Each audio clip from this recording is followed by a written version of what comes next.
জ্বালানি সংকটে ব্যাহত হচ্ছে বিদ্যুৎ উৎপাদন, এর ফলে বেড়েছে লোডশেডিং। রাজধানীতে লোডশেডিং তুলনামূলক কম হলেও জেলাগুলোতে সে সংখ্যাটি বেড়েছে। দেশের কোনো কোনো জায়গায় লোডশেডিং হচ্ছে 10 থেকে 12 ঘন্টা পর্যন্ত। এ নিয়ে আরও জানাতে মেহেরপুর থেকে আমাদের সাথে যুক্ত হচ্ছেন সহকর্মী মুজাহিদ আল মুন্না।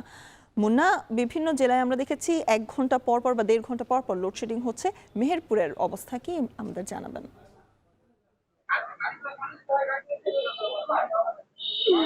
স্বর্ণা, আপনাকে প্রথমে জানিয়ে রাখি, মেহেরপুরের বিদ্যুৎ বিভাগ কিন্তু দুই ভাগে বিভক্ত। অর্থাৎ পিডিপির আন্ডারে মেহেরপুর পৌর অঞ্চলে অর্থাৎ শহরে বিদ্যুৎ সরবরাহ করা হয় এবং পল্লী বিদ্যুতের মাধ্যমে পল্লীগুলোতে অর্থাৎ গ্রাম অঞ্চলে বিদ্যুৎ সরবরাহ করা হয়। আমি যদি প্রথম ভাগের কথা বলি, পিডিপির আন্ডারে যে বিদ্যুৎ ব্যবস্থা, সেখানে কিন্তু এখনো পর্যন্ত আমরা লোডশেডিং এর চিত্র দেখতে পাইনি। অর্থাৎ মেহেরপুর পৌর এলাকায় প্রতিদিন বিদ্যুতের চাহিদা রয়েছে 8.5 থেকে 9 মেগাওয়াট বিদ্যুৎ। এখনো পর্যন্ত সরবরাহ রয়েছে প্রায় 8 মেগাওয়াট বিদ্যুৎ। অর্থাৎ শহরের বিদ্যুৎ কিন্তু খুব একটা সমস্যা নাই, তবে পল্লী বিদ্যুৎ অঞ্চলে কিন্তু ব্যাপক ভোগান্তির মধ্যে পড়তে হচ্ছে গ্রাহকদের।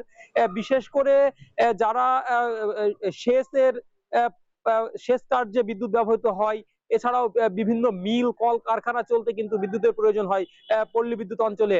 তবে মেহেরপুর পল্লী বিদ্যুৎ সমিতির অফিস সূত্রে আমরা যেটা জানতে পেরেছি, মেহেরপুর পল্লীগুলোতে প্রতিদিন বিদ্যুতের চাহিদা রয়েছে 130 থেকে 35 মেগাওয়াট বিদ্যুৎ। সেখানে সরবরাহ পাওয়া যাচ্ছে 85 থেকে 90 মেগাওয়াট। অর্থাৎ প্রতিদিন ঘাটতি রয়েছে প্রায় 40 থেকে 45 মেগাওয়াট বিদ্যুৎ।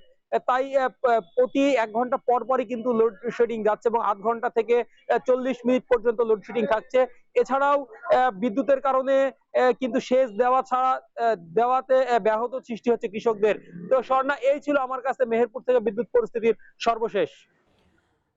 সহকর্মী মুজাহিদ আল মুন্না জানাচ্ছিলেন মেহেরপুর থেকে জ্বালানি সংকট নিয়ে সবশেষ।